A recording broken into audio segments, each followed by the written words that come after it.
We welcome you here. Whether you choose to be seen on Zoom or not, you are welcome here. No matter your age, your size, or if you decide to speak, you are welcome here. No matter the color of your skin, your hair, or your eyes, you are welcome here.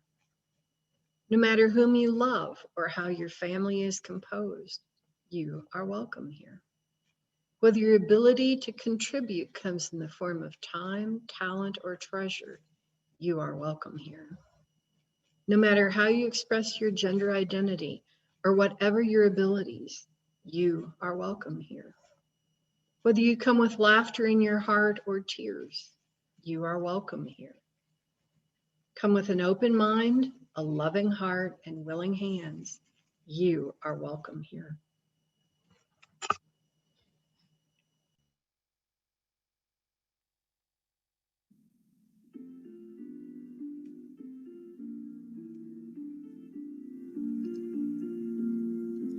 Lady of the seasons, laughter in the summer's warmth be near. When the winter follows after, teach our spirits not to fear. Hold us in your steady mercy, Lady of the turning year.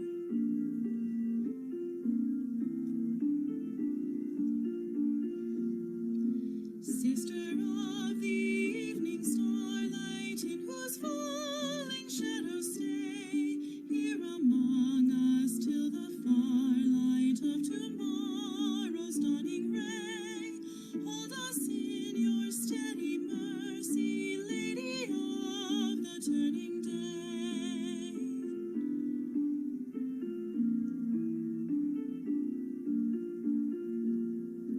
Mother of the generations, in whose love all life is worth, everlasting celebrations bring our labor safe to birth. Hold us in your steady mercy, Lady of the turning earth.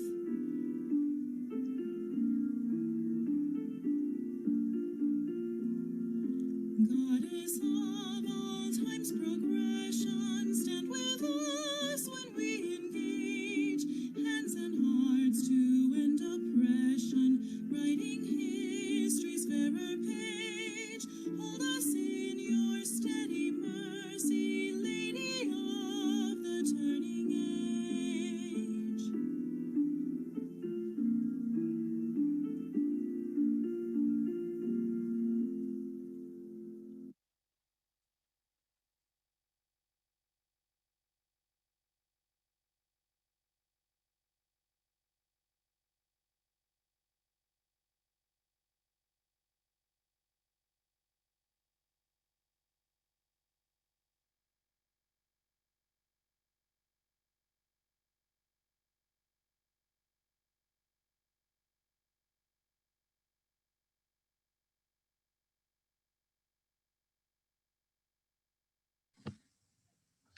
We gather this hour as people of faith, with joys and sorrows, gifts and needs.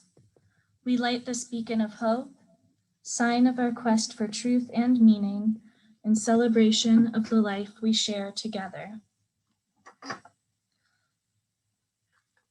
May we shine a light of love. May we shine a light of love. With every thought, with every step we take, may we shine a light of love. May we shine a light of hope. May we shine a light of hope.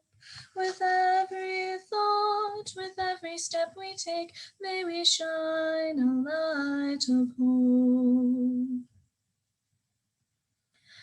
Good morning, everyone.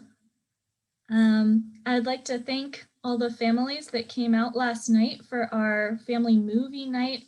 We watched the PBS Kids special on race and racism with Amanda Gorman and had a nice conversation afterward, so thank you. I also want to remind everyone that this month's photo challenge deadline is coming up. So our month's theme has been beloved community. So take pictures inspired by the theme and send them to me by Friday, the 26th, to be included in next Sunday's slideshow. Today I have a story to share with you. In RE this morning, we talked about beloved community as a place where we heal each other's wounds and take care of one another in that way. And the story we shared is the story I'm going to share with you now.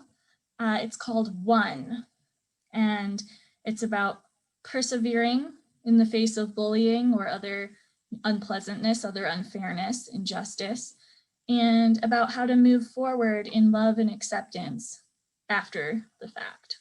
So I hope you enjoy One.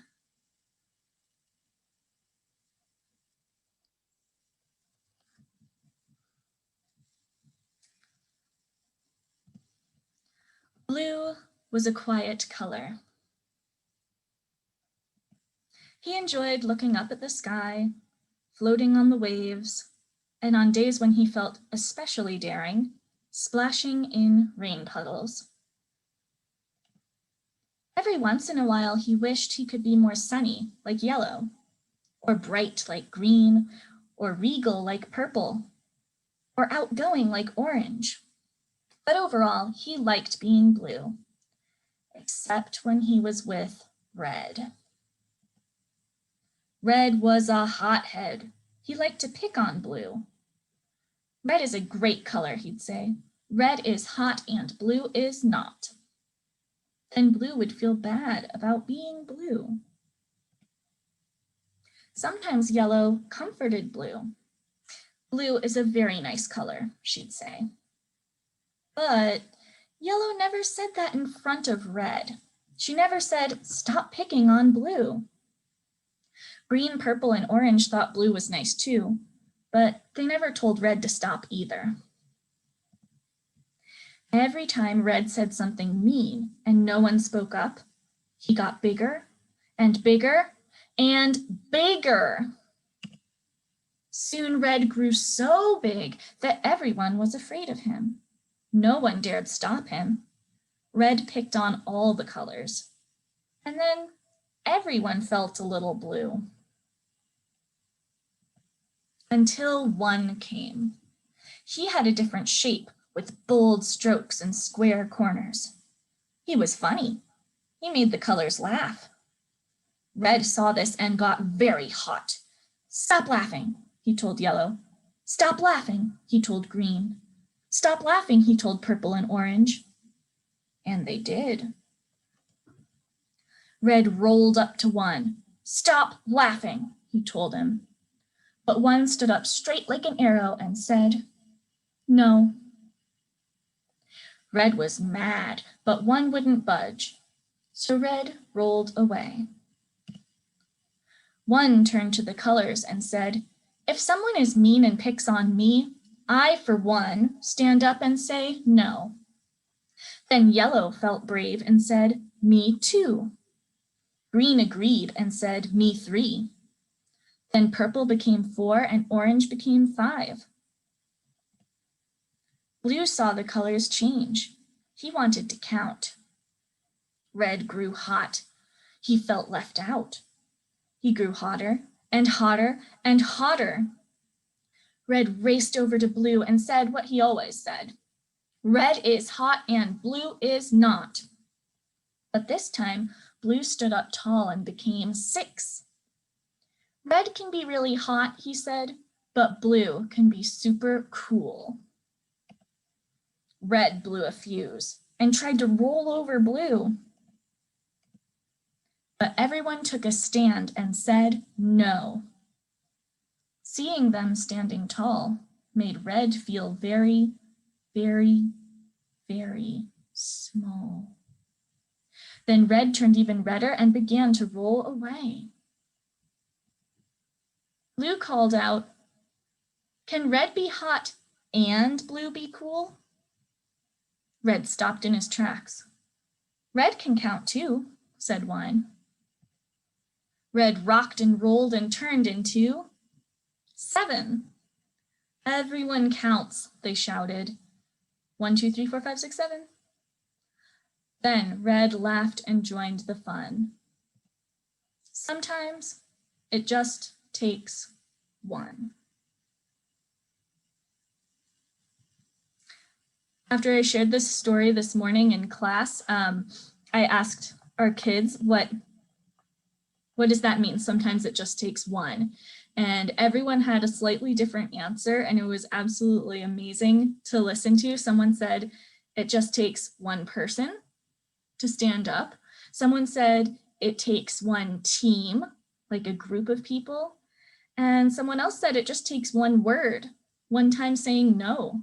So thanks to our kiddos this morning for your wisdom.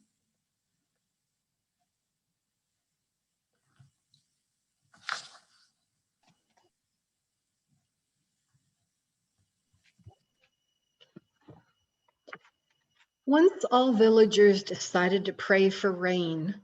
On the day of prayer, all the people gathered, but only one boy came with an umbrella. That is faith. When you throw babies in the air, they laugh and they know you will catch them. That is trust.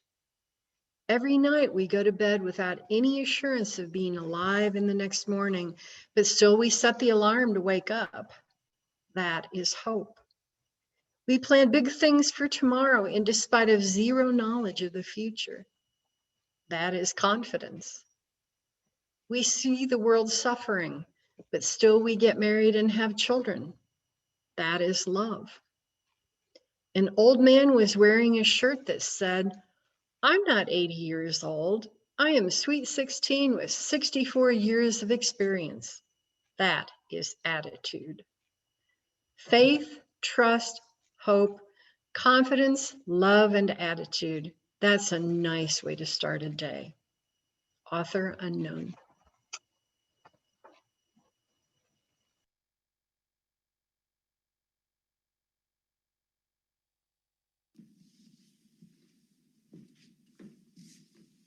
This piece is a tonal prelude by Evan Copley, who was a music theory professor at UNC when I was a student there years ago. And to me, it evokes a calm, settled feeling.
The electronic vacuum cleaner just turned itself on here in the sanctuary, so I'm not sure if you all heard that. But I guess as we enter into our time of gratitude, we are thankful for the technology that we have, even when it activates itself without us realizing it. But in all honesty, today, as we enter into this time of gratitude, there are two groups of people I want to lift up today. Like I said earlier, I want us to send our love to Texas and all of the heartache and fear and struggle that's going on over there, and just send our love to all of our friends and family and neighbors and strangers that we love in Texas. And then I also want us to take a moment to think about all of our healthcare workers here in Grand Junction, who for over a year now have cared for the sickest people among us. And they have always done that, but in the midst of a pandemic, in addition to taking care of the sickest among us, they have also been putting their own safety and their own lives at risk on a daily basis.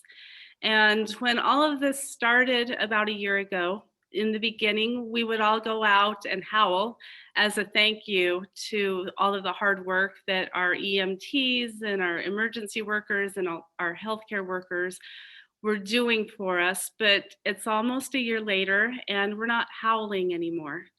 And in fact, many of us are beginning to go on with our own lives as we get our vaccines and start to move forward, but they're still there and they're still working every day to keep us healthy and safe. And we had our Clergy Together Colorado meeting this past week, and the topic for the past few months has been, how do we bridge the divide between so many people that have this chasm that has kind of happened over the last year. And we were looking at it from an election perspective, and Victoria, who's a chaplain over at St. Mary's, said the healthcare workers are feeling so tired and exhausted and discouraged. And she said something that made me sad. She said, we're getting screamed at and some of us spit on when we cross the street to the hospital going to on 7th Avenue. And so we decided what we can do, how do we begin to bridge that divide, is that we care for them. So we decided that we are going, I wish I didn't cry every week, but you know, we're going to ask our congregations to intentionally send our gratitude to the healthcare workers in Western Colorado. So it's just something simple, and we're gonna expand on it. But in the next few weeks, we just invite you to maybe write a little card or a note or a little gift certificate or something to the hospitals and the medical facilities, acknowledging everybody who's part of that health industry right now, from the CNAs to the nurses to the doctors to the frontline volunteers to the cleaning crews and all of the behind the scenes people who never stop showing up. So they never stopped showing up so that we could feel safe in a year that didn't feel safe. So if you would like to do a little card or something, just bring it to the church, and then I'm going to take it to Victoria at St. Mary's, and then we're also communicating with Community and Family West and the hospitals in Delta and Montrose and even Glenwood. So it's everybody's included in this. So that's what the Clergy Together Colorado clergy are doing this year. Last year it was few years ago, it was the Who's Listening campaign in relation to teen suicide. And last year it was Living into Our Inclusivity Proclamation. This year we didn't come up with a title, but I'm naming it now. Maybe we call it the Who Cares campaign. So if you want to be part of the Who Cares campaign for our healthcare workers, just I invite you to do that. And so as we enter into this time of reflection and gratitude, we dedicate this song to our healthcare workers today.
This congregation is a community of ourselves.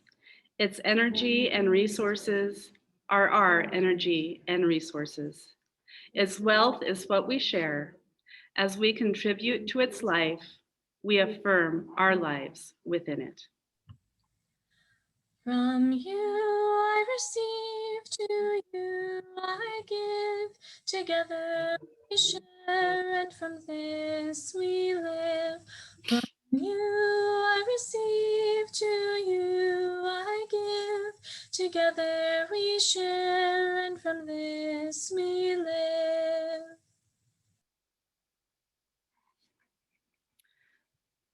So, for a while now, I have been trying to find the words to express my desire and some ideas and some wisdom for healing and connection between family, friends, and neighbors. And I titled my sermon today, Finding Our Way Back to Each Other. But the wisdom and the words weren't coming. And one of my chaplain friends yesterday told me that I have a pragmatic theology. And I kind of liked that term. I had never thought about it that way, but I tend to agree. If it doesn't work in people's day-to-day lives, then why bother? And so the question we've been exploring, like I said just a minute ago in our faith leader meetings, is how do we begin to bridge the gap and find our way back to each other in a world that feels so divided? And I've actually been thinking about it all week and actually for a few months without any really good insight or answers coming to me. And then this morning, about 5 o'clock, in that in between phase between sleep and consciousness, that little Wendy, it's 5 a.m. on Sunday morning, you don't know what you're going to say. That happens occasionally. The words "look at me" popped into my head, and I thought, is it that simple? Is that really what I need to share? And the answer was yes. Look at me.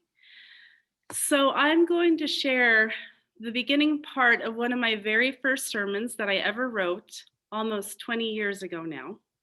And for those of you who have been part of UUCGV for a while, you've probably heard this a time or two, but I think it's worth repeating in the context of the year 2021. There's an ongoing discussion in the ministers' chat about how often ministers should repeat their sermons or if they should do so at all. And for those of you who have been around a while, you'll notice that I do repeat my sermons, and I probably do that more often than other ministers, but I do it for a number of reasons. First of all, I'm not arrogant enough to believe that you all actually remember every single word I've ever said. And more importantly, I feel like if something is important to say once, it might be worth repeating on occasion. They say that people need to hear something 7 times in various ways for it to enter into their long-term consciousness. So on occasion, I do repeat myself with the understanding that many of you will be hearing my words for the first time. And I offer my humble hope that those of you who have heard these words before may find value in reflecting on them a second or third time in a new way and in your own life context. And it's funny how answers really are always more simple than we realize. And they quietly appear when we get out of our own way. And so this is a real experience I had while working in a nursing home in Rhode Island, right out of seminary. This was my first professional chaplaincy job, and I was still figuring out my way. And I remember so clearly walking down this hallway, knowing that I needed to interact with the residents, but not knowing how I was going to care for this man who looked so very intimidating, and what I perceived was his need and his inability to communicate in the method that I was most comfortable with. And I remember the very real feeling of wanting to be anywhere but there, but I also knew that he had seen me, even though I was trying not to see him. And so began a very important friendship and the foundation of my understanding of ministry that still sustains me 20 years later. Over the years, the contexts in my life has changed, but the truth in this experience has remained a constant reminder for me. So my invitation is to take this experience and make it your own, because I am sure that I am not the only person who has walked down a corridor not wanting to make eye contact with what was awaiting me. So this is called Look at Me. Look at me. I'm walking down the corridor. Ahead of me, I see a row of wheelchairs with elderly people in them. Most of them are hunched over. I hope that I can avoid eye contact and get back to the end of the hall as fast as I can. Look at me. I see a man. He is sitting in the middle of the group, one hand outstretched, the other curled up. His mouth is open. Don't make eye contact, just keep going. Pretend you don't see him. Look at me. I see legs that are bent and prefer to stay that way. I see one arm curled into his chest, which appears to not work anymore. He is flicking the other arm back and forth in a throwing motion. Maybe I can still walk on by. I don't want to get closer. Please don't see me. I hope that he doesn't see me looking at him.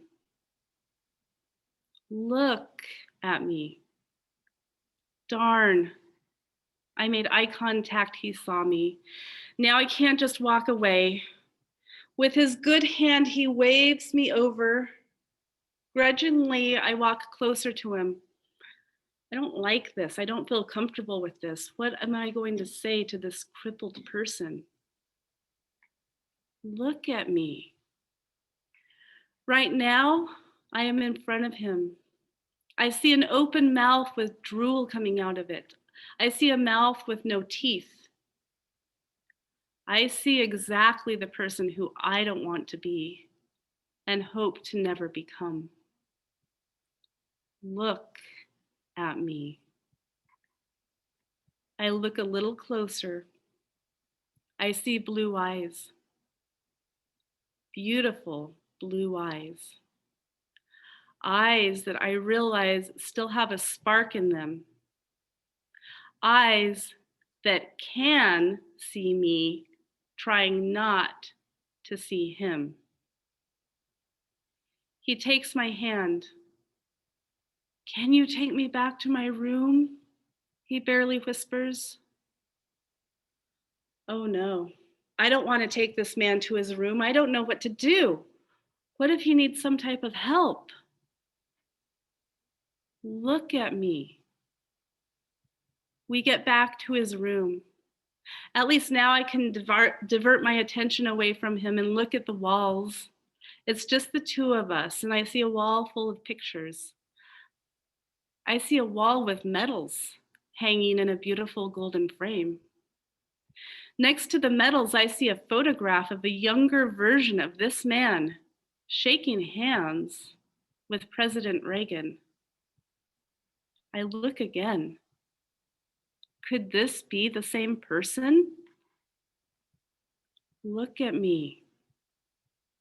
I see this old man with drool coming out of his mouth and this younger man, healthy and vibrant, shaking hands with the President of the United States.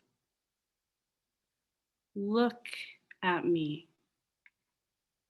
I look a little closer, this time as if for the first time. Who are you, sir? Who is this person who has invited me into his life?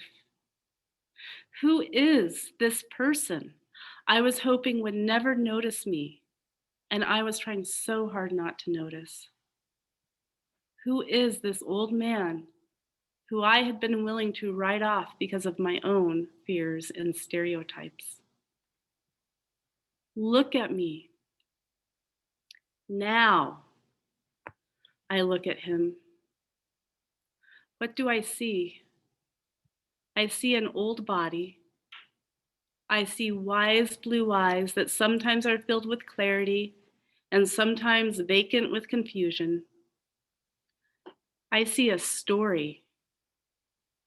I see a beautiful human being. I see a person who I had almost completely discounted because of my own discomfort with what I didn't want to see.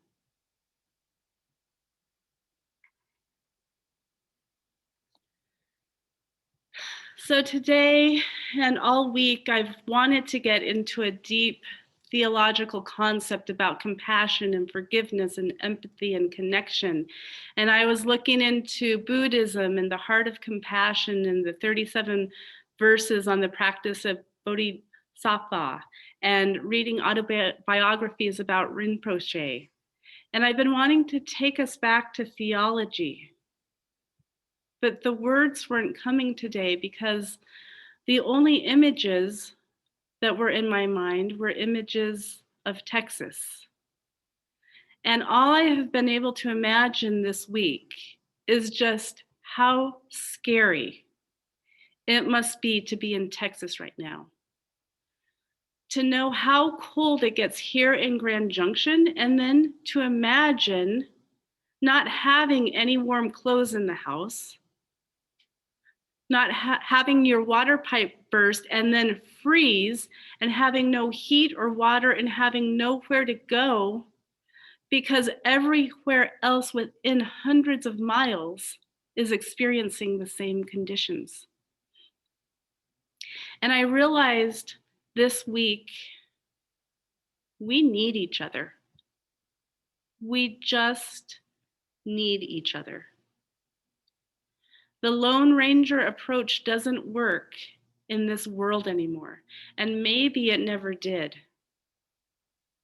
And when something like this happens, the politics fall away. The I told you so's disappear into irrelevance.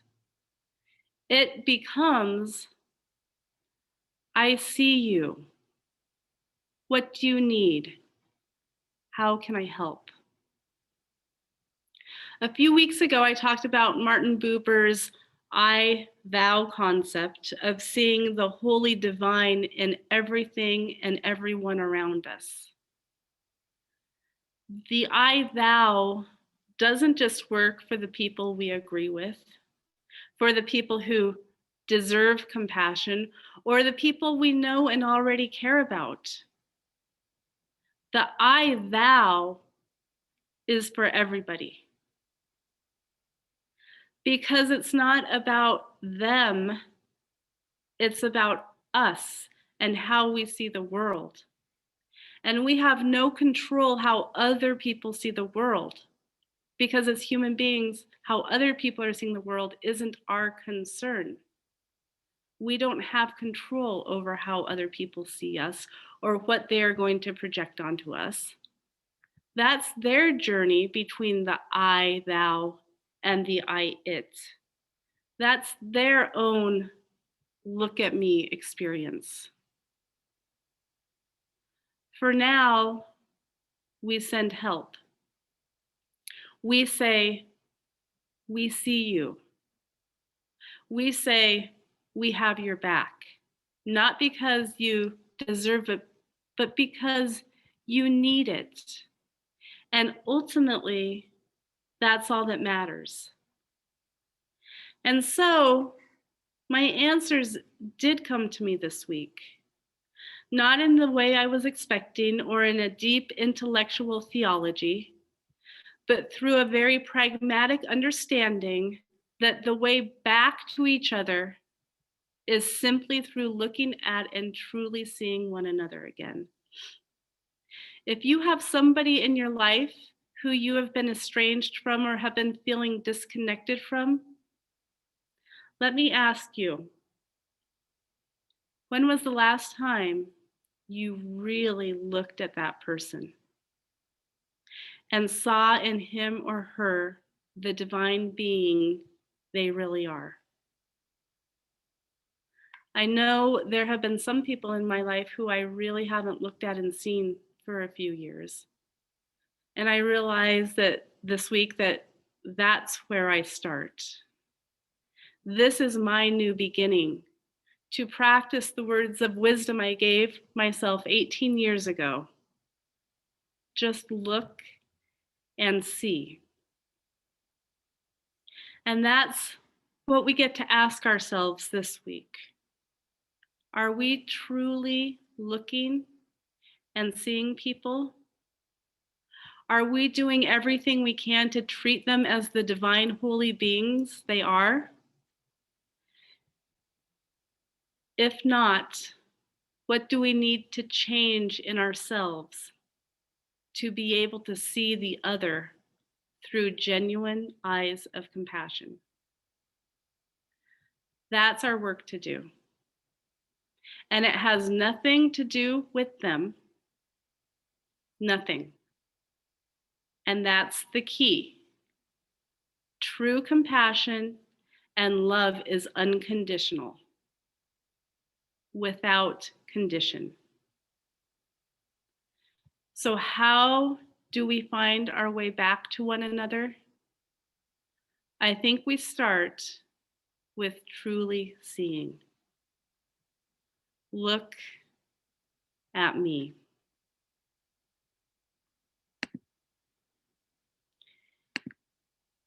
And so this week, Paul, out of the blue, sent me one of his new songs that he just created, and I put it to some words. So we're gonna let Paul's music finish my sermon today.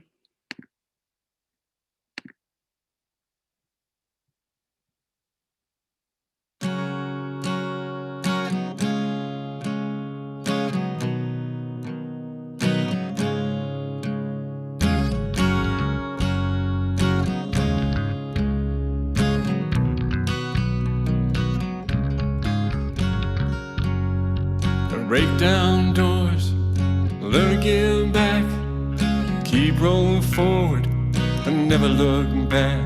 But live the life I've come to know. Take a deep breath, let it all go. Gonna take my love and hug the world. Dance till dawn, too tired to twirl. Hitch me right to the promised land, swim in the water and play in the sand. Then I'm coming home to you, gonna lift you up in all you do. I'll find the light in you, gonna live the light that shines in me too. Gonna live the light that shines in me too. Gonna grab me a patch of fresh green grass, lay on my back, watch the clouds roll past. Feel the breeze all cooling my skin. Wake up tomorrow, do it all again. Take me a train straight to the top. Smile all day, cause I don't wanna stop. Up on the top, teach the world a new song. Dance on and on as we all sing along. We'll sing, ooh, see a new day coming. We'll sing,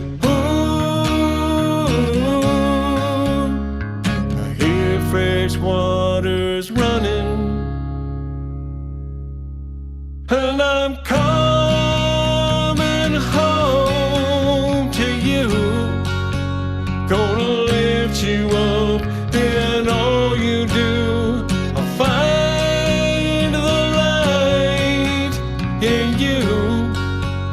Gonna live a light that shines in me too. Gonna live a light that shines in me too. Gonna break down doors, learn to give back, keep rolling forward and never look back. Gonna live a light that shines in me, lay in the grass and just be free. Gonna live a light that shines in me, lay in the grass and just be free.